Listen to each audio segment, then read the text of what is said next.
good to have a choice. On the pitch and in investments. That's why it's good to choose XTB. You decide what you want to invest in. XTB. Invest your way. Bien, vamos a empezar un poco, como os he dicho antes, haciendo un poco la continuación de lo que explicaba Pablo Gil con la crisis de deuda y vamos a enlazar esto con lo que significan las criptomonedas y ver un poco esta evolución de cara al 2022. La ponencia se titula Las criptomonedas y su disrupción en los mercados. ¿Qué vamos a ver? Pues vamos a hablar de cómo vamos hacia una economía descentralizada. Este es un fenómeno que ya se está produciendo pues en la actualidad y que es el motor principal de todo el ecosistema de criptomonedas. Vamos a ver un poco la situación o el contexto en el cual se han desarrollado esas criptomonedas, porque creo que es muy importante tener esa conciencia de saber el motivo por el cual aparecen esta serie de activos, ¿no? Hay un dicho muy usado en mercados financieros que es no inviertas en aquello que no conoces, por lo tanto hay que conocer un poco siempre el origen, el motivo por el cual surgen este tipo de activos. Luego vamos a hablar de sobre todo, para mí, lo que es el cambio principal de paradigma, que es pues este último trimestre de 2020 en el cual vemos unos cambios en el mercado que han influido decisivamente en la evolución en este 2021 y seguirán influyendo, porque indican, es un signo claro de maduración en este mercado de criptoactivos. Luego hablaremos de lo que es el criptomercado en sí, que es el mayor mercado de startups del mundo. A mí me gusta definirlo de esta manera porque creo que es la manera más ajustada con la cual podemos interpretar realmente qué es lo que hay dentro del mercado de criptoactivos y unas perspectivas para este 2022. Bien, vamos hacia una economía descentralizada. ¿Eso qué quiere decir? Pues quiere decir que toda la evolución que vamos a ver y que estamos viendo está basada en la tecnología. En los últimos 10 años este proceso pues, se ha ido extendiendo a muchas actividades de la sociedad, ¿no? Hemos visto cómo penetraba en la prensa, en la literatura, en el arte, posteriormente en la música, ¿no? Con todo lo que supuso, y ahora le toca a las finanzas. Y esto es así, es decir, ahora son las finanzas las que, no es que se enfrenten, pero las que se van a tener que adaptar a esa transformación porque aparece un actor muy poderoso, con mucho potencial de crecimiento, con muchas posibilidades y que da sobre todo mucha libertad a los usuarios. Y eso pues tiene que forzar de una manera clara un cambio de planteamiento de los principales actores del sector financiero, ¿no? Prepárate porque llega el Internet del valor. Realmente estamos hablando de eso, estamos hablando de un Internet que inicialmente eran páginas estáticas, luego una Internet 2.0, ¿no? Digamos que es la Internet de las redes sociales, del compartir contenidos, etcétera, etcétera, y ahora llega el Internet del valor, que es generar valor con las cosas que hagas en Internet. Ese es un poco lo que vamos a ver con todo este proceso. Pero vamos un poco a puntualizar y a poner el foco en el punto inicial de surgimiento de esta nueva visión del mundo, de la economía, de las finanzas, que son las criptomonedas, ¿no? Y para mí esta es una imagen icónica, es el momento que lo cambió todo, ¿vale? Nos vamos a situar en septiembre de 2008. En septiembre de 2008 pasa esto, la caída de Lehman Brothers, ¿vale? El pánico se desata en la banca de inversión, es decir, era uno de los principales actores de la banca de inversión y ese banco simplemente cerró. Y esta imagen de empleados descolgando el letrero y llevándose el letrero realmente creo que es una imagen icónica que expresa muchas cosas y de lo que se sufrió, el cambio que se sufrió en muy poco tiempo en ese momento. Hablamos del 2008, hablamos de la crisis financiera, hablamos del fin de una ilusión, de un espejismo y el inicio de una locura completa, ¿no? Por lo que también explicaba antes Pablo, de esas ventas masivas en activos que en principio eran sólidos, pero que quedan a merced de toda la inercia que se crea en ese momento, ¿no? El SP500 pierde el 50% de su valor desde junio de 2008 a marzo de 2009 y comienza con la caída de Lehman Brothers, que es uno de los gigantes de la banca de inversión, ¿no? Podemos ver aquí, evidentemente, la espectacular caída que hay en la renta variable. Bien. Pero, ¿qué subyace debajo de esa crisis? Pues la llamada crisis subprime. Y una vez más, ¿no? Yo creo que una imagen vale más que 1000 palabras. Y esta imagen creo que lo expresa todo. Es decir, ¿no? A través de hipotecas de alto riesgo sobre inmuebles, pues se construyó todo un entramado financiero que hacía que realmente el punto débil fuera justo eso, esas hipotecas, ¿no? Yo pensaba que solo estaba comprando una casa. Esta quizás sería la frase más ajustada que podríamos utilizar para la definición de esa situación. Yo creo que en el momento que aparece la quiebra de Lehman Brothers por la existencia de estos productos tóxicos que cuando la vivienda empieza a bajar empiezan a perder valor, un producto que en teoría no debería perder valor nunca según los que lo crearon, pues suceden tres cosas. La primera es una evidencia empírica de la posibilidad de que el sistema financiero colapse en su totalidad, ¿vale? Algo que se había negado repetidamente siempre. Los reguladores y las autoridades se ven obligados a ejecutar lo que vienen a llamar medidas no convencionales, que lo vamos a ver en la siguiente diapositiva. Y las prácticas realizadas por la banca de inversión son el origen de esta situación y requieren de una fuerte inyección económica para salvar todo el sistema. ¿Qué entendemos por medidas no convencionales? Pues bueno, la solución, pues la liquidez, ¿no? Este señor, que es Ben Bernanke, que era gobernador de la Reserva Federal, pues que es un estudioso muy importante, muy grande de la crisis del 29, la teoría que aplica es que lo que hace falta es dar liquidez a los mercados para que los mercados no se desplomen. Y pues empieza a ejecutar los llamados planes QE.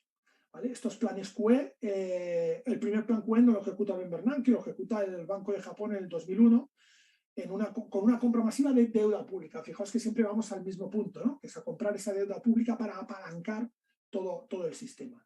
Y la FED inicia su propio plan de QE que dura 10 años, dura del 2008 al 2018. ¿Cuáles son las consecuencias? Pues bueno, el programa de compra de activos ha ido incrementando el balance de la FED, es decir, esa cartera de activos que la FED tiene en posesión. ¿Vale? La tendencia ha sido constante desde el inicio de esos programas QE, incluso ha aumentado, ¿no? Hay que tener en cuenta que el portfolio actual del balance de la FED supone entre el 80 y el 90% del mercado del oro, de la capitalización total del mercado del oro, para que nos hagamos una idea. Bueno, y con todo este planteamiento, ¿qué es lo que sucede? Bueno, pues sucede que una serie de personas en 2008 hacen un planteamiento teórico hasta ese momento en el cual crean un documento técnico o white paper que se llama, donde plantean de una forma teórica los detalles de un medio de pago global, sin intermediarios y totalmente digital. El sistema, pues la idea era que permitiera realizar pagos y transacciones económicas sin implicar a ninguna institución financiera y de forma directa entre el emisor y el receptor. ¿Por qué? Porque evidentemente existe una desconfianza hacia esas instituciones que, bajo el punto de vista de estas personas, son las causantes de haber llegado a la situación que se llega en el 2008. Imaginaos el contexto que os hemos explicado hasta ahora. Esas personas lo que hacen es levantar mano y decir, hasta ahora no había alternativas, ahora hay una alternativa. No tenemos por qué depender de estas instituciones para que la economía funcione. Y proponen este medio de pago. ¿Cómo lo van a hacer? Pues mediante la tecnología. La tecnología es la encargada de proporcionar los medios y las herramientas para sustituir a esos intermediarios. Esa es un poco la idea que tienen todas estas personas para ahorrar esas malas prácticas y la alteración del valor de los activos, ¿no? Todo con un bien común. Eso es la génesis de lo que entendemos o lo que tenemos ahora como mercado de criptoactivos o de criptomonedas. A mí me gusta más llamarlo criptoactivos porque no todos los criptoactivos son iguales. Hay unos activos que están pensados para ser monedas, pero hay otros que no. Entonces, si lo englobamos todo dentro del término con criptomonedas, creo que contribuimos a la confusión. Pero ¿cuál es el objetivo de la tecnología blockchain? Pues al final, la tecnología blockchain aplicada a las finanzas, que es de lo que estamos hablando ahora, tiene dos objetivos claros. El primero es que custodies tu propio dinero. Y el segundo es que te puedas convertir en un banco. Así de sencillo y así de complejo a la vez. Porque evidentemente estamos hablando de la custodia de los fondos, algo que hasta ese momento lo habían realizado exclusivamente entidades financieras, Y por otro lado, estamos hablando de que tú seas capaz de gestionar esos fondos, incluso prestar esos fondos, cosa que también entra en el ámbito exclusivo del sector financiero. Por eso, desde el primer momento se ha hablado de que esta disrupción tiene que provocar por fuerza una transformación de ese sector financiero, porque ahora mismo entra un actor en escena que no estaba anteriormente, y ese actor realmente tiene mucho potencial para cambiar las cosas y para hacer las cosas de otra forma. El modelo de negocio del sector financiero orientado sobre todo a los clientes tiene que cambiar, porque hay un actor en escena que antes no estaba. Bien. ¿Cómo puedes convertirte tú en tu propio banco? Pues bien, no es el objetivo principal de esta presentación porque no tendríamos tiempo en absoluto para explicarlo con detalle, pero sí que os quiero introducir en un concepto que es el de las finanzas descentralizadas, el dinero programable. El sector financiero básicamente hace funciones de intermediario en las transacciones financieras. Pues bien, lo que se crea mediante la tecnología blockchain es una herramienta que es capaz de realizar ese papel de intermediario de forma automatizada, es decir, programable.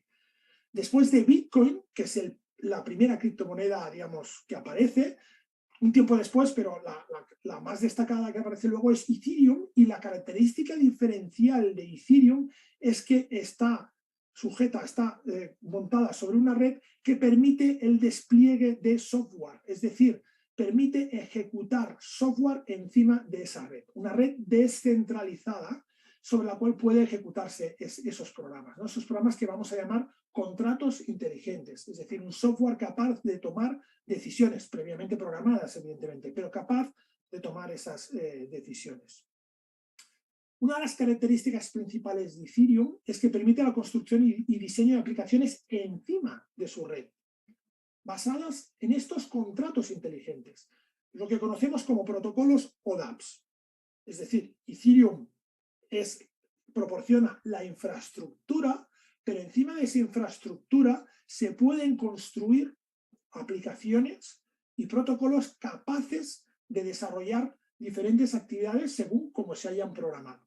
Por eso os decía que hablar de criptomonedas y englobarlo todo en un mismo compartimento, pues quizás no sea la práctica idónea para entender bien lo que significa todo este mundo, porque hay realmente activos pensados con diferentes funcionalidades. Bien, hasta aquí el primer bloque, ¿vale? Este es el planteamiento que tenemos en una primera fase de desarrollo de este mercado de criptomonedas, un mercado que en ese momento es muy minoritario, también hay que decirlo, ¿no? Minoritario quiere decir algo muy importante, ¿no? Que hay muy pocos actores en el mercado, pero además lo importante de esta situación, de este hecho, y lo diferencial con cualquier aparición de producto financiero en la historia, es que por primera vez ese producto financiero no surge del entorno profesional, no surge del sector financiero, se utiliza a nivel institucional y llega un momento en el cual pues ese producto se puede habilitar para que lo utilice el inversor de retail, ¿no? Como sucede, por ejemplo, con el tema del trading, ¿no? Cuando aparece Internet, cuando aparece una herramienta tecnológica capaz de dar ese servicio, el trading se traslada de una forma muy importante al inversor retail, porque tiene una herramienta que desde su casa puede realizar esas transacciones de una forma ágil y segura. Pues en este caso no sucede así, es decir, este cambio no viene del sector y va filtrándose hacia capas inferiores, ¿no? de inversores por volumen y llega al inversor retail, sino que hay un grupo de inversores retail que ya empiezan a trabajar con esta herramienta y no hay inversor institucional. Por lo tanto, la composición del mercado es una composición singular y muy específica. Eso favorece grandes movimientos al alza y a la baja, porque no hay un inversor cualificado con grandes intereses, digamos, en ese mercado como para estabilizar los precios. Así sucede, por ejemplo, esa gran caída de 2017 que hace una criba espectacular de inversores en criptomonedas. Inversores que habían entrado muchas veces en este mercado no desde la vertiente financiera, sino desde la vertiente, por ejemplo, tecnológica. Había mucha gente del sector tecnológico que había entrado en este mercado y encontraban que todo era muy fácil porque todo subía, ¿no? Hasta que el mercado se gira y entonces necesitas de una cierta habilidad y un cierto conocimiento financiero para entender qué está pasando. Eso no sucede en el 2017. Pero la situación ahora es distinta y os vamos a explicar en este bloque por qué. El cuarto trimestre de 2020 hay un cambio de paradigma total. Este final de año supone un punto de inflexión en el mercado de criptoactivos y viene marcado por una fuerte entrada de capital institucional que empieza a modificar ese perfil inversor y, por tanto, el comportamiento global del mercado. El institucional entra en escena. Vamos, yo he puesto el titular porque es que realmente, el titular así porque realmente es espectacular, es decir, el institucional se abalanza sobre esos criptoactivos. Evidentemente no todo lo institucional, pero sí una parte descubre ese mundo de criptoactivos y entra en tromba, ¿no? Para el capital que había en ese momento en el mercado de criptoactivos, la entrada es espectacular, como podemos ver aquí, ¿no? Un cuadro de 2020 en donde vemos qué evolución tiene ese mercado. La subida viene marcada directamente por esa irrupción del institucional, que empieza a demandar en grandes cantidades pues, unidades monetarias, ¿no? De esos criptoactivos. Y el sistema tradicional pues empieza a reconocer a Bitcoin como un activo susceptible de inversión, con sus inconvenientes, con todas las precauciones del mundo, pero empieza a captar ese interés, ¿no? De hecho, hay grandes operaciones que, fijaos cómo se concentran en el último trimestre del año, ¿no? Donde la subida es absolutamente espectacular. Y bueno, lo veremos ahora, pero yo creo que con un protagonista también interesante que es MicroStrategy, ¿vale? Que es uno de los principales inversores en este mercado. Pero vamos, la subida es espectacular. Por lo tanto, aquí tenemos un cambio de inflexión muy importante si hablamos del mercado de criptoactivos como tal, ¿no? Ya empieza a funcionar de otra manera. Y además hay un creciente interés de la inversión colectiva, es decir, de estos productos, de estos vehículos financieros que empiezan a moverse en esta dirección, ¿no? Las criptomonedas empiezan a reconocerse como un activo rentable, no exento de riesgo, evidentemente, porque los riesgos son altos y eso no hay que ocultarlo en ningún momento, pero sí que es un activo que con la rentabilidad que tiene, si sabes modular ese riesgo de forma conveniente, pues puede ser un activo interesante de inversión. Bueno, luego tenemos ya en este 2021 la primera legalización de moneda como curso legal, ¿no? En El Salvador, que abre la puerta a nuevas acciones de este tipo. Entonces, bueno, tenemos un movimiento que puede acabar desarrollando un movimiento también de favorable a ese cambio de legislación, de manera que se busque un encaje de ese mercado de criptoactivos dentro de todo el sistema financiero, porque la realidad es esa, ya está funcionando todo como un sistema financiero y hay flujos de capital entrando y saliendo, más entrando que saliendo del ecosistema de criptoactivos. En una primera fase seguramente vamos a ver algo tan sencillo como tan sencillo, digámoslo así, para los profesionales del sector, como productos de custodia de activos. De hecho, esto ya lo estamos empezando a ver. Y estamos empezando a ver cómo las entidades se están posicionando para crear esos productos de custodia que no tienen responsabilidad por parte de la entidad financiera. Es decir, no supone ni un asesoramiento financiero, ni supone crear un vehículo, simplemente supone darte las facilidades para que tú compres tus criptomonedas y custodiártelas de la forma adecuada en caso de que tú no las quieras custodiar. Eso sin duda va a ser la primera entrada, la gran entrada del sector financiero con un peso importante dentro del mundo de los criptoactivos. Ya estamos empezando a ver indicios de este tema. Aparte, tenemos una generalización de criptoactivos como medios de pago que seguramente vamos a empezar también a ver en este 2022. Por un lado, la legalización del Bitcoin, como es el caso de El Salvador, que seguirán seguramente otros países, y sobre todo las CBDC, las monedas de bancos centrales, que son un criptoactivo, pero que tienen características ligeramente diferentes de lo que entendemos como criptomonedas. Bien, hablamos de MicroStrategy. Ahora aquí tenemos otro caso, que es el caso Grayscale, ¿vale? Grayscale es otra de las entidades que ve este potencial y lo que se dedica bueno, me parece que es 2018, 2019, creo que 2020, empieza a constituir fondos trust, fondos para acumular criptomonedas y lo ofrece a los inversores. Pues bien, Grayscale aumenta el capital gestionado de esta forma tan espectacular en el último tramo en el último tramo 2020. Veis este último trimestre la subida espectacular que logra pues, gestionar 5,7 billones de dólares, ¿no? Multiplicando por 5 pues, su capital gestionado, para que veáis un poco esta entrada, esta irrupción de capital dentro del mercado de criptomonedas.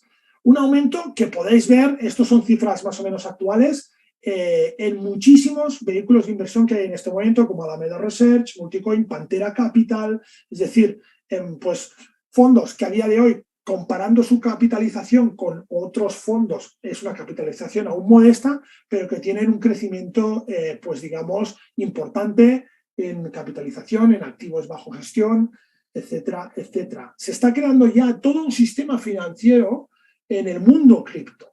Es decir, no solo estamos hablando de inversores que invierten en criptos y ya está, sino que se está estructurando, se está creando toda esa estructura financiera que hay detrás, con importantes actores que están invirtiendo dinero y está fluyendo dinero de una forma pues, muy importante. El punto final de esta historia son los ETFs aprobados por la SEC. El regulador de Estados Unidos pues, ha recibido un aluvión de peticiones para regular estos productos sobre criptoactivos. De hecho, ya ha aprobado algunos, otros no, pero algunos los ha aprobado. La parte positiva, hombre, un ETF es un fondo cotizado, es decir, tiene liquidez inmediata. Tiene unos bajos costes de gestión, es muy fácil de proporcionar al mercado minorista y aparte te está ofreciendo algo que hay que tener en cuenta que es muy importante. Si tú compras un ETF, es un producto financiero como, digamos, cualquier otro del mercado tradicional, por lo tanto, no te supone tener que superar ninguna barrera tecnológica para tener exposición a criptoactivos. Puedes comprar el ETF y tienes una exposición al precio de Bitcoin, al precio de Ethereum, a lo que sea, sin tener que hacer las gestiones para crearte un wallet, para todo este tipo de tecnología o de know-how tecnológico que tienes que tener para introducirte en el mundo de las criptomonedas. Evidentemente, por ejemplo, XTB también es un claro ejemplo de esto, tiene operativa con CFDs, por lo tanto, tú puedes tener esa exposición sin tener que preocuparte de todas estas barreras técnicas, sino que directamente puedes ir a trabajar con el precio del activo y beneficiarte de las subidas y bajadas de ese activo. La parte, digamos, no tan positiva desde el punto de vista cripto de esos ETFs es que esos ETFs tienen como subyacente el futuro del Bitcoin, es decir, otro producto financiero, no realmente Bitcoins físicos que llaman decirlo en el caso de Bitcoin, pero no realmente Bitcoins, sino que tiene como subyacente un futuro que es un producto, un instrumento financiero que ya cotiza de forma regulada. Por eso el regulador lo que hace es que no entra a reglamentar la operativa con criptoactivos y lo que hace es tomar esa decisión salomónica de aprobar estos ETFs sobre futuros, de manera que permite esa exposición al mercado de criptoactivos, pero con un producto regulado y en un entorno aún completamente regulado. O sea que desde mi punto de vista aún es una solución a medias. ¿Vale? Pues ahora vamos a ir también a por este tercer bloque. Vamos a hablar del criptomercado, ¿vale? El criptomercado para mí es el mayor mercado de startups del mundo. Es decir, invertir en criptoactivos puede ser una actividad incluso más compleja que inversión tradicional, porque la diversidad que hay en los criptoactivos es enorme. Es decir, tienes muchísimas posibilidades, muchísimas opciones. Invertir en criptomonedas, no todas las criptomonedas hacen lo mismo, ni tienen el mismo propósito, ni están pensadas para la misma actividad. Con esto, ¿qué quiero decir? Es muy importante, como cualquier otro mercado, cuando vayas a invertir en el mercado de criptoactivos, analizar cada uno de esos activos de forma pausada, viendo todos los detalles, valorando todos los riesgos y teniendo una idea de su valor a futuro. Ese es el objetivo que tiene que conseguir cualquier inversor. Lo que pasa es que aquí tenemos un inconveniente, que aún es un mercado que, a pesar de que, como os digo, yo creo que la volatilidad, y hay pruebas de esto, se empieza a reducir, porque el mercado se está institucionalizando, sí que es verdad que aún tiene una alta volatilidad. Y yo creo que esa volatilidad no la va a perder, en cierta manera, nunca. Es decir, una parte de esa volatilidad no se va a perder. Entonces, esta volatilidad asociada pues está condicionada directamente por las características de esos componentes, como os digo, ¿no? Y esto quiere decir que siempre vamos a tener que trabajar en su volatilidad, y eso le añade un plus de dificultad quizás a la gestión de todos estos pues de todas estas inversiones. Bien, os he hablado de que hay diferentes tipos de activos, ¿no?, dentro de este mercado de criptoactivos. Para hacerlo simple, yo creo que haría una división en 3 grandes grupos. El primer grupo sería el grupo de las criptomonedas, es decir, medios de intercambio o almacenamiento de valor, que en su inmensa mayoría tienen un suministro, un supply limitado. Bitcoin, por ejemplo, los que ya os hayáis introducido en este mundo, sabéis que hay un límite de emisión de 21 millones de unidades, ni una más ni una menos. Hay otros activos que pueden utilizarse como, digamos, criptomoneda, que no tienen ese límite, pero todos implementan políticas económicas, lo que se conoce como tokenomics, destinados a que sean activos no inflacionarios, ¿de acuerdo? Deflacionarios, esa sería la palabra exacta. El objetivo principal es ese, porque el espíritu que hay detrás de una criptomoneda precisamente es ese, el de luchar contra la inflación, aplicando medidas y políticas económicas distintas a lo que entendemos o está en el sistema tradicional, en donde, como os he explicado antes, hay un banco central que gestiona esas políticas económicas. El objetivo principal de que surjan este tipo de activos es realizar esa gestión de estos activos de forma distinta, y que esa gestión se haga de forma descentralizada y se haga siempre siguiendo los mismos criterios, unos criterios que quedan grabados a fuego en el código, en el software, que solo puede modificarse bajo consenso de todos los usuarios, de toda la comunidad que esté implicada. Es decir, que aquí hay, como veis, varios conceptos que creo que son muy importantes entender para entender o poder entender el futuro inmediato de todos estos activos, ¿no? Hay un cambio de paradigma muy importante que siempre hay que tener presente. En segundo lugar, tenemos lo que yo llamaría ecosistemas cripto, ¿no?, que son activos que tienen blockchains capaces de permitir el desarrollo de proyectos sobre la misma red. Hablamos de criptomonedas, hablamos de blockchain, pero no es que en una misma blockchain estén todas las criptomonedas, es que hay criptomonedas que conviven en la misma blockchain con otras, pero hay criptomonedas que tienen su blockchain propia con sus características propias. Esto también es algo muy importante. Entonces, algunas de estas, su objetivo, como es el caso, la primera de ellas es Ethereum, es no tener el objetivo no es la criptomoneda en sí. El Ethereum no es un objetivo en sí mismo. Ethereum es una herramienta. Es una herramienta que dispone una plataforma tecnológica que da a disposición de la comunidad para que la comunidad cree sus propias aplicaciones encima de ella y cree esos modelos de negocio encima de esa red Ethereum. Por eso digo que es un ecosistema, es decir, Ethereum ha permitido que se crearan un montón de otras criptomonedas o criptoactivos que funcionan encima de su red gracias a esa red distribuida que contiene lo que se llama la Ethereum Virtual Machine, es decir, la máquina virtual de Ethereum, que sería el sistema operativo, digámoslo así, para hacer una analogía con los ordenadores centralizados, que gestiona y ejecuta estos programas, estos smart contracts.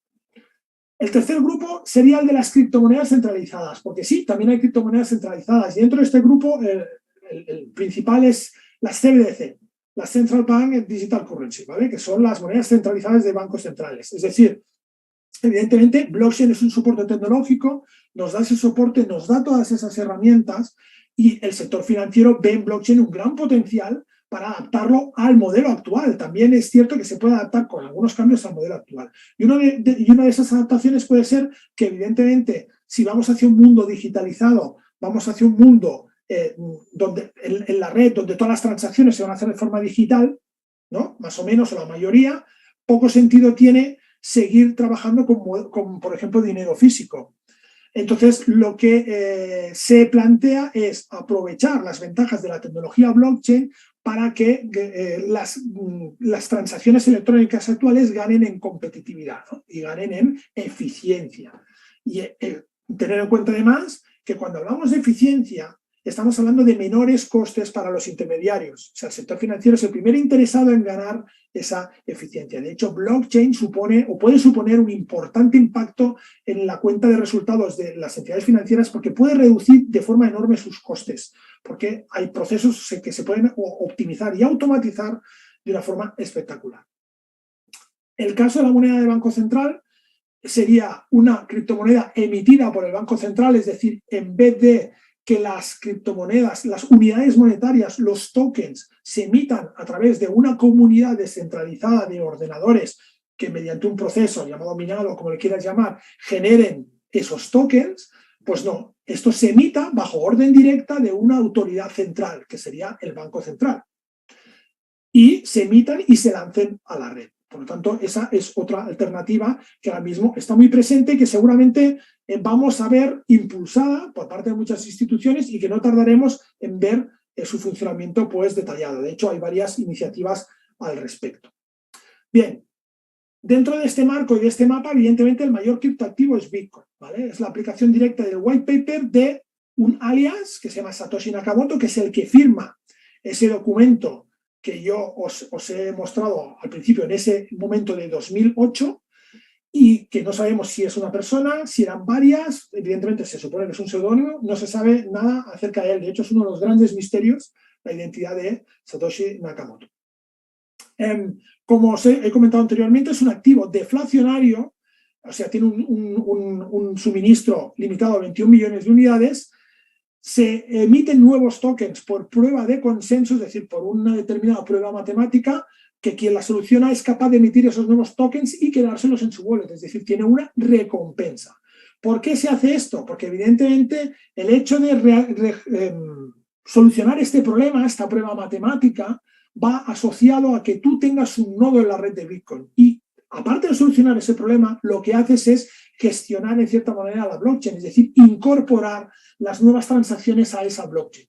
Con esa prueba matemática se determina si tú eres el próximo actor de esa red descentralizada que va a generar ese bloque y en el caso de que tú seas ese actor designado, incorporas las transacciones que tú tienes en tu cartera pendientes de toda la red que te han ido llegando, incorporas esas transacciones a el nuevo bloque que incorporas a la blockchain y tú te quedas la recompensa. Esta es una forma de recompensar a los actores de la red. Por eso, Bitcoin y en general las redes blockchain son redes que tienen un crecimiento orgánico, porque al final el que es miembro de la red tiene su recompensa, es decir, realmente es beneficioso. En el momento que deje de ser beneficioso, pues evidentemente, como es una red descentralizada, no habrá ese interés por mantener esa red. Y esto es algo que dentro del modelo económico de estas redes pues se tiene muy en cuenta. Actualmente ya estamos capitalizando $1 trillón americano, o sea, 1 billón de dólares aproximadamente. Hay que tener en cuenta que el PIB, por ejemplo, de España es 1,3, me parece, 1,3 billones. Pues estamos prácticamente en esas cifras solo hablando de lo que es Bitcoin. Bien. El ejemplo del segundo tipo que hemos hablado es Ethereum, el dinero programable, que para mí es la mejor definición que podemos dar de Ethereum. Permite esa creación de redes de aplicaciones descentralizadas. Es un activo que también es deflacionario porque desde un cambio que ha habido de una forma, bueno, recientemente, pues se queman tokens, es decir, hay tokens que se destruyen para controlar el volumen de masa monetaria y llegar al objetivo de esa deflación.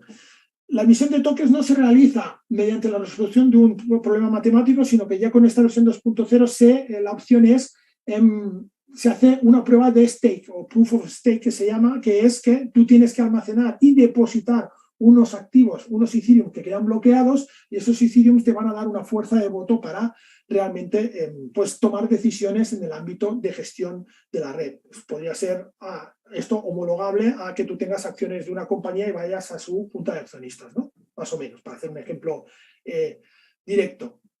Permite crear aplicaciones que se usen encima de esa red mediante lo que hemos visto de smart contracts. ¿Y esto qué le permite?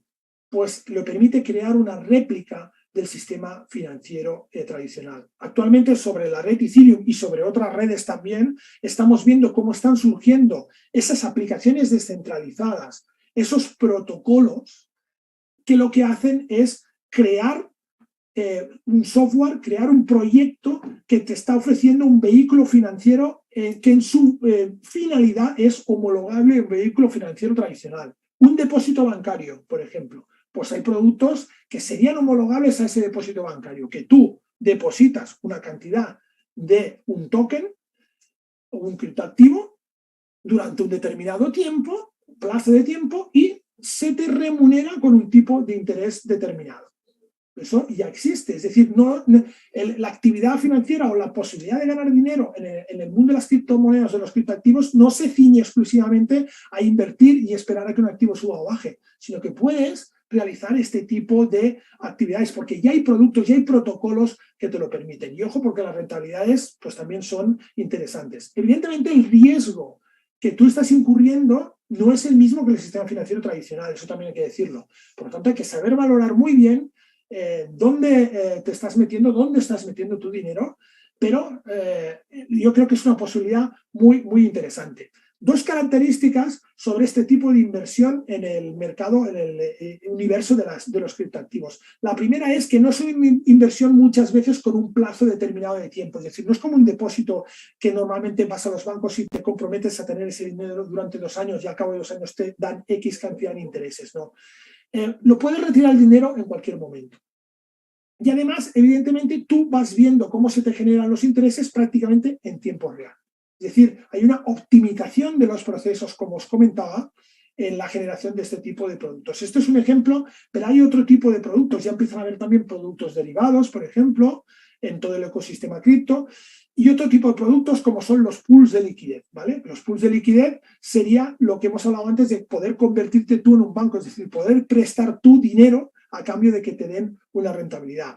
Básicamente es lo que haces con los bancos tradicionales, aunque tú no te des cuenta, porque es el intermediario el que está prestando el dinero, pero en este caso tú lo que haces es prestar este dinero, digamos, de una forma más directa. Y el último bloque eran las CBDCs, ¿vale? Lo que llamamos dinero centralizado. He puesto este logo que es el del yuan, porque evidentemente el primero que vamos a ver de una forma importante es el yuan digital, que si no voy equivocado, creo que ya este mes de enero o de febrero vamos a empezar a ver cómo empieza a circular en China de una forma más oficial, porque han hecho pruebas piloto, pero no de una forma más masiva, y veremos cómo empieza a circular ese yuan digital. Recordar, es una emisión de una criptomoneda por parte de un banco central, es decir, es un activo amparado por el statu quo actual. Tiene una regulación automática, evidentemente, como las instituciones que gestionan ahora mismo los flujos monetarios, las que lo van a crear, pues van a crear una regulación paralela de forma automática. Mi sensación, ¿cuál es? Evidentemente va a ser la moneda de uso obligado para relacionarse con la administración. Es decir, yo veo un futuro no muy lejano en el cual cuando tú tengas que hacer algún trámite monetario con la administración, alguna transacción con la administración, evidentemente se te va a exigir que sea con esa CBDC. ¿Vale? Tú podrás tener tus carteras en criptoactivos, pero seguramente, evidentemente, para hacer un trámite con la administración te va a exigir que sea a través de su CBDC. Pero atención a esto, porque también tiene un lado que debemos tener muy en cuenta. Estas criptomonedas, estas CBDC que se pueden crear, que puede crear un Estado, que puede crear un banco central, pueden ser restrictivas. De recordar que esto es dinero programable, es decir, aquí también hay esos contratos inteligentes. Es dinero inteligente. ¿Qué quiero decir con esto? Pues que podemos vernos en escenarios en los cuales podamos tener criptomonedas en nuestra posesión que sean CBDCs, pero que sean condicionadas, es decir, que se tengan que gastar en un plazo determinado de tiempo, que solo se puedan gastar en determinados productos, que solo se puedan transaccionar en determinadas zonas geográficas. Las limitaciones que se os puedan ocurrir. Esto puede suceder, es decir, podemos empezar a ver prácticas de este tipo con el debate que puede surgir aquí entre la libertad que tiene el ciudadano de gastar el dinero donde él crea conveniente o la posibilidad de validar y verificar a dónde van ciertos fondos por parte de las instituciones utilizando estas herramientas. Es decir, aquí evidentemente hay un choque de intereses y es un debate, yo creo, muy interesante a poner encima de la mesa. Lo que también debemos poner encima de la mesa es otro de los factores que yo creo que también es importante, que es al final, lo que yo no veo, y creo que ahora ya es prácticamente imposible con todo el aluvión de capital que ha habido a todo el universo cripto y todo el movimiento que está viendo, cómo lo institucional se está moviendo y está virando de una forma muy clara el universo cripto, no creo que entremos en un escenario de prohibición de los criptoactivos. ¿Eso qué quiere decir? Que habrá una convivencia seguramente entre estas CBDCs y estas criptomonedas o criptoactivos. Como más restrictivo hagas tu CBDC o las CBDCs en general, más incentivarás a la ciudadanía a virar, a bascular su patrimonio hacia los criptoactivos. Como menos restrictivo hagas tu CBDC, evidentemente estás incentivando a la gente a que siga manteniendo su patrimonio dentro del circuito tradicional a través de una moneda digital, pero dentro del circuito tradicional. Yo creo que esto es un factor que va a ser decisivo ver cómo se soluciona para intentar analizar cómo van a ir los flujos monetarios en un futuro no muy lejano. Y por último, evidentemente, tiene una emisión centralizada y controlada. Es decir, el emisor es el Banco Central. Vale. Ahora vamos a ver un poco de perspectivas para este 2022 desde nuestra visión. Estamos vigilantes ante la entrada de capital, porque para mí es lo decisivo. Estamos esperando un importante capital en los criptoactivos, sobre todo provocado por ese creciente interés y ese conocimiento de la tecnología que lo sustenta. Como más gente conozca algunas bases de esa tecnología, más confianza inspirará, y como más confianza inspire, más dinero fluirá, evidentemente. También debemos tener en cuenta que las grandes rentabilidades son un activo muy importante a la hora de captar esa atención. Y aquí entran en juego otros factores. Evidentemente, el factor exógeno, el factor externo de lo que es el mercado tradicional, de cómo se va a comportar, por ejemplo, la renta variable, es un factor decisivo e importante. Porque aquí la pregunta yo que pongo encima de la mesa, enlazando con la intervención final de Pablo Gil, es, claro, ¿qué va a pasar si hay una caída global en los mercados financieros tradicionales? Pues a día de hoy no lo sé. Normalmente en lo que hemos visto en fases anteriores hemos visto a los activos criptográficos, los criptoactivos que caían de forma paralela con los mercados tradicionales. ¿Va a volver a pasar esto? ¿O va a haber un bagaje, ¿no? Una transmisión, un efecto de vasos comunicantes y ya va a empezar a fluir más capital hacia los criptoactivos? Pues también es una muy buena pregunta. De hecho, lo que os voy a enseñar ahora son análisis no solo hechos por mí, sino hechos por el proyecto donde estoy implicado, que es un fondo de inversión en criptoactivos que estamos pues monitorizando y examinando permanentemente el mercado. Primero, vamos a poneros en pantalla un gráfico que creo que es muy importante entenderlo. Primero hay que entender que el mercado de criptoactivos en un 60%, en un 40% está representado por Bitcoin. Es decir, Bitcoin pesa un 40% de todo el mercado de criptoactivos. Ethereum pesa otro 20%. Entre los dos pesan un 60% de ese mercado. Pues bien, esto es una evolución del precio de Bitcoin basado en un modelo que se llama Stock to Flow, ¿vale? El Stock to Flow es un modelo que está pensado para activos deflacionarios, para este tipo de activos como los criptoactivos. ¿Y qué tenemos aquí? El impacto de lo que llamamos halving. ¿Qué es un halving? Bueno, pues esa recompensa que os he hablado antes que cobran los mineros, los que generan los bloques en la red Bitcoin, se va reduciendo cada 4 años. Es decir, como se va reduciendo la cantidad de Bitcoins que quedan pendientes de emitir. No olvidemos que ahora mismo hay emitidos unos 18.800 Bitcoins, o sea que estamos a 2 millones y pico de agotar el suministro, pues cada 4 años se va reduciendo esa recompensa, de manera que evidentemente la curva de emisión, ¿no?, de los Bitcoins se va aplanando y se va alargando en el tiempo. O sea, tardaremos aún muchísimo tiempo en que se emita el último Bitcoin, pero cada vez se irán emitiendo menos. Eso evidentemente hace que en un mercado donde la teoría es que vaya fluyendo más capital, cada vez habrá menos Bitcoins disponibles. Y una cosa sí que os digo, estamos viendo, y nosotros lo monitorizamos, como grandes operadores están extrayendo de forma continua Bitcoins del mercado y se los guardan en sus billeteras. Esos Bitcoins no vuelven a circular. Por lo tanto, la masa monetaria disponible para toda la demanda que hay cada vez es menor. Y eso empuja al precio al alza, como indica este modelo que veis aquí. ¿no? Cada una de las curvas, cuando la curva empieza a subir, cuando estamos en estas zonas rojas, cuando se produce un halving y por lo tanto el precio sube porque hay una menor disponibilidad de recompensas, por lo tanto hay una menor afluencia de esos bitcoins nuevos al mercado para satisfacer una demanda creciente. En eso se basa el modelo stock to flow y el modelo de activos deflacionarios. La otra característica que tenemos que ver es la capitalización. Estamos superando los 3 trillones. El mercado en su totalidad ya capitaliza más que un 25% del mercado del oro, ¿vale? Y esta es, la línea azul, es la capitalización total del mercado de criptoactivos, que metido en un modelo de volatilidad con unas bandas de volatilidad, podéis ver en qué fase está actualmente. Es decir, la subida tiene una subida espectacular, evidentemente en este 2021, impulsada sobre todo por este último trimestre de 2020, que como os decía ha sido decisivo, y a partir de aquí vemos cómo el modelo sigue creciendo de una forma estable y continua con efectivamente, sus correcciones naturales y sanas, pero que realmente nos indica que seguimos con esa tendencia al alza, una tendencia natural, porque está fluyendo cada vez más capital.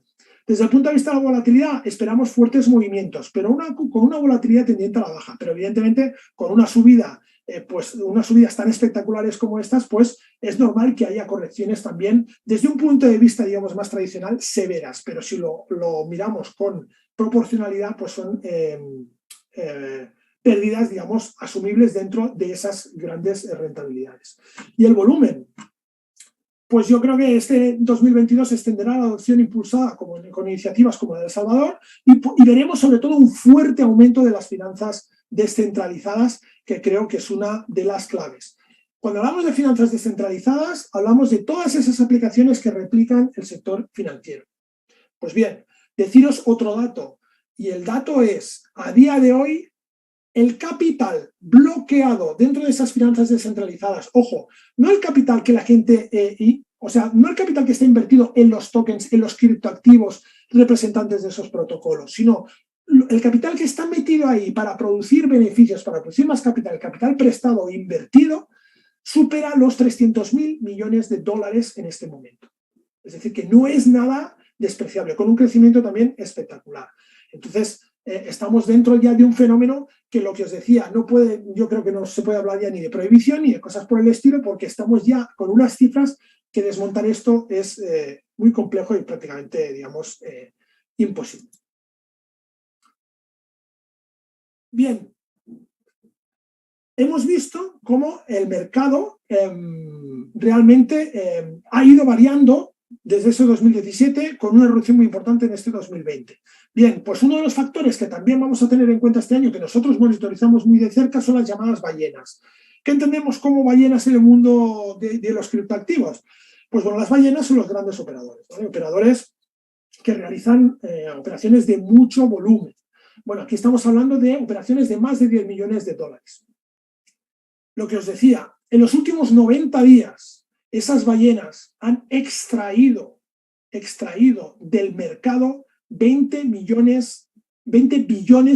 millones de dólares, hablando en términos europeos, 20 billones de dólares, hablando en términos americanos, en Bitcoin de los exchanges, de los mercados en donde se pueden transaccionar. Y los han guardado en su bolsillo, en sus billeteras privadas. Unos 14 o 15 billones de Ethereum también. Es decir, ¿vale? Esta segunda columna no se ve, pero creo que es una stablecoin, y Ethereum aquí tiene un saldo positivo, pero tiene una explicación, ¿vale? Como podéis ver, la distribución en estos últimos 90 días, pues vemos cómo, evidentemente, Bitcoin se lleva un gran peso. Estos son cifras absolutas, esto es la distribución respecto al total de activos que han salido de esos exchanges o respecto al total de activos que han entrado. Evidentemente, se ve como esta es una pauta que se está repitiendo de forma continua, es decir, un 38, un 40%, un 35% de toda esa salida es Bitcoin que va a parar a bolsillos privados, incluso un 20, un 22, un 15, es Ethereum que va a parar a esos bolsillos, ¿no?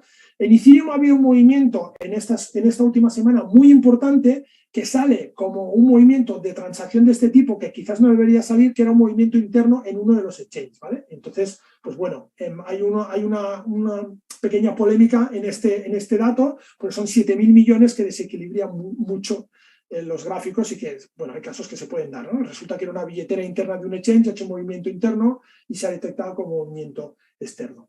Pero sí que es verdad que si vamos más a largo plazo, esta tendencia de extracción de las wallets, de los monederos digitales que están en un exchange, que están en un mercado donde se pueden transaccionar hacia wallets privadas que están en el bolsillo de los inversores, pues ha sido una tendencia y sigue en grandes inversores, en inversores con transacciones de más de 10 millones de dólares. Evidentemente, el Bitcoin es el más transaccionado, seguido de una moneda estable que replica el dólar, que se utiliza para estar en liquidez. Cuando hablamos de estar en liquidez en mercado cripto, no tienes por qué salir del mercado cripto. Lo que haces es pasar ese dinero, vender tu criptoactivo que sea y comprar un criptoactivo estable que está vinculado al dólar y por lo tanto su valor no se mueve, como una USDT o USDC, como podéis ver aquí, hay varias de esas criptomonedas estables.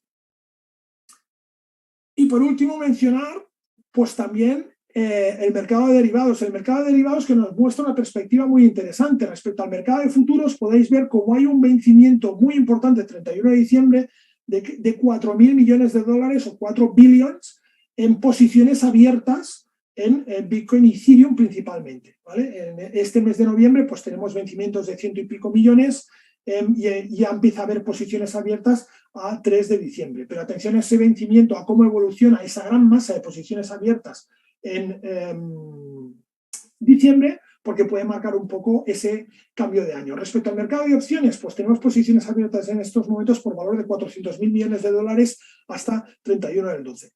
El resumen, nosotros vemos mucho optimismo, mucha perspectiva alcista, a pesar de esta caída que hemos visto esta semana, que es una caída técnica, es una caída provocada desde un punto de vista orgánico por toda la configuración del mercado y que creemos que es una caída sana mientras no pierda ciertos niveles de control.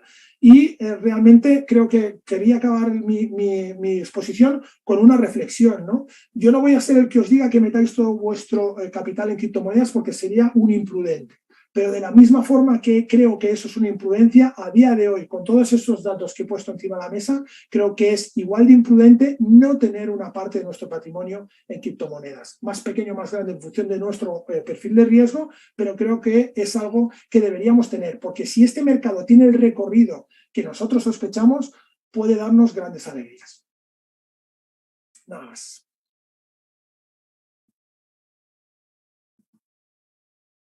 Ahí está, ahora sí. Sí. Gracias, Albert, de verdad ha sido bastante proactivo y bueno para nosotros escuchar esta ponencia porque es un tema que de verdad está influyendo muchísimo en el día a día, en nuestros pensamientos, porque al final como inversores nosotros también queremos aprender a mejorar y a disminuir ese riesgo, pues, ¿no? Obtener un mayor beneficio y definitivamente las criptomonedas parece que son una muy, muy buena opción. Tenemos algunas preguntas acá para ti y una de ellas nos dice, muchos inversores consideran que las criptomonedas son una especie de esquema piramidal. ¿Por qué crees que piensan esto y tú cómo lo ves? A ver, primero voy a hacer una reflexión. Nosotros venimos de una cultura, nuestra educación lo que nos ha enseñado es que la forma de organizarse que tiene una sociedad es una forma centralizada, ¿vale? Es decir, tiene que haber una entidad, unas personas que tengan una autoridad y un control sobre cómo se gestionan toda una serie de temas, como por ejemplo la economía. Claro, si haces un planteamiento completamente descentralizado, da la impresión de que sea al revés, que sea una desorganización, porque no hay nadie haciendo esa gestión. Eso por un lado. Por otro lado, evidentemente, esa desconfianza hace que nos fijemos exclusivamente en las, digamos, malas noticias, ¿no? El sesgo que tiene la mente humana a veces es muy curioso. Entonces, evidentemente, hay casos de esquemas Ponzi en las criptomonedas, como hay casos de esquemas Ponzi en los mercados tradicionales, y podríamos nombrar muchísimos. Y yo siempre digo lo mismo cuando hablo de todos estos temas. Yo llevo en trading algorítmico desde el 2012 y vengo de los mercados tradicionales. Entonces, todos estos casos me los he encontrado también en mercado tradicional. El problema no son las herramientas que utilicemos, el problema es la forma de utilizar esas herramientas. Y evidentemente hay gente que utiliza las criptomonedas para intentar hacer un negocio rápido y crear un esquema Ponzi que le reporte beneficios inmediatos. De ahí algunas de las advertencias que he hecho durante la exposición, que básicamente son, tienes que conocer los activos con los que trabajas y hay que valorar los proyectos en función de su valor potencial a futuro. Y evidentemente, dentro del universo de 10.000 criptomonedas, no todas tienen los ingredientes necesarios para ser un activo de éxito. Y es aquí donde tenemos que nosotros incidir sobre todo en la formación y en la educación. Porque conocer este ecosistema es lo que nos va a ayudar a diferenciar los buenísimos proyectos de los que no lo son tanto. Definitivamente es necesario justamente ese conocimiento. Otra pregunta que nos llega por acá es, ¿son los bancos centrales y su mandato la mayor amenaza al futuro de las criptomonedas? Bueno, yo creo que es una buena pregunta, pero creo que la he respondido a lo largo de las posiciones. Es decir, mi opinión es que hemos llegado a un punto en el cual hemos cruzado el punto de no retorno. Es decir, prohibir una criptomoneda que existe en una red como Internet, que no la puedes parar porque si la paras, la economía actual toda se viene abajo, totalmente descentralizada, donde es un protocolo que funciona por sí solo gracias a los contratos inteligentes. Y claro, intentar prohibir eso, como no te metas en el domicilio de cada uno de los ciudadanos de tu país y examines sus ordenadores para ver si que no tengan wallets con esas criptomonedas, pues no veo cómo se puede hacer. Otra cosa es poner las mayores dificultades posibles, pero hay que tener en cuenta que nos encontramos en un mercado de competencia. ¿Qué digo con esto? Pues yo creo que, por ejemplo, la acción que realiza, la decisión que toma el presidente, por ejemplo, de El Salvador, va en ese sentido, en el de ganar ventaja competitiva. Entonces, llega un momento que, digamos, el mundo financiero ya está dividido así, pero se va a dividir más quizás en dos bloques, ¿no? Los que vean esto como una ventaja competitiva y los que crean que esto es una amenaza total a todo el sistema y a nuestra forma de vivir y a todo este tipo de cosas, ¿no? Entonces, yo creo que aquí está el dilema. ¿Que pueden impedirlo? ¿Pueden poner palos en las ruedas? Sí que lo pueden poner, pero China ya hace tiempo que está poniendo palos en las ruedas y está haciendo todo lo que puede y no ha conseguido hacer nada. No ha conseguido revertir esta situación, ni lo conseguirá, ni lo conseguirá. Entonces, yo creo que es algo que al final la realidad se va a imponer. Y es lo que os digo, ya se está imponiendo. Bancos y importantísimas entidades financieras que a día de hoy o hace unos meses pues no querían ver las criptomonedas ni en pintura y sobre todo las criticaban a todos los niveles, ahora mismo empiezan a virar y empiezan a ver una interesante oportunidad de negocio, sobre todo porque el público objetivo al que van dirigidos y sobre todo el público más joven es un público que ya ha entrado de forma nativa en ese mundo de cripto y que ya no va a salir. Por lo tanto, si tú reniegas de ese mundo cripto, vas a perder todo ese segmento de población como posible cliente. Y es algo a considerar. Definitivamente. Y hablando en general justamente de las criptomonedas, ¿tú consideras que las criptos son reservas de valor? Bueno, es lo que decía también en la exposición. No todas las criptos son iguales. ¿Hay criptos que pueden ser reservas de valor? Sí. ¿Hay otras que no lo pueden ser? No, definitivamente. Es decir, por ejemplo, Bitcoin se está mostrando como un activo que tiene muchas características que lo hacen susceptible de ser una reserva de valor. ¿Por qué lo expreso de esta forma? Porque evidentemente a día de hoy Bitcoin no es una reserva de valor como tal, porque el perfil de inversor que tiene no lo está utilizando como reserva de valor, pero digo que su estructura y tal como está concebido puede ser perfectamente una reserva de valor. Es suple ilimitado, por lo tanto es deflacionario, no se degrada con el tiempo. Y esas son las principales características por las cuales puede ser una interesantísima reserva de valor. De hecho, hay valoraciones tomando Bitcoin como reserva de valor muy interesantes y que le dan un potencial de crecimiento del precio enorme, porque creo que va a acabar siendo esa gran reserva de valor del universo cripto, semejante a lo que el papel que puede tener el oro, por ejemplo, ¿no? O otros activos financieros como el dólar, el yen o el franco suizo que actúan como reserva de valor en el sistema tradicional.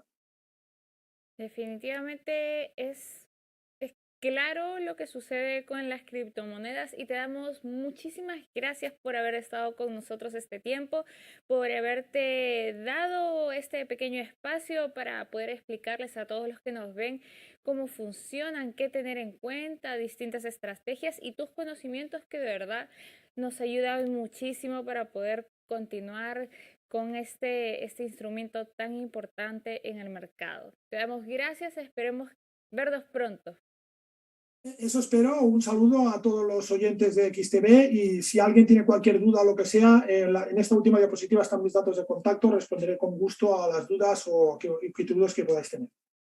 Perfecto, Albert. Cuídate. Muchísimas gracias nuevamente y nos vemos pronto. Igualmente, un saludo. It's good to have a choice. On the pitch and in investments. That's why it's good to choose XTB. You decide what you want to invest in. XTB. Invest your way.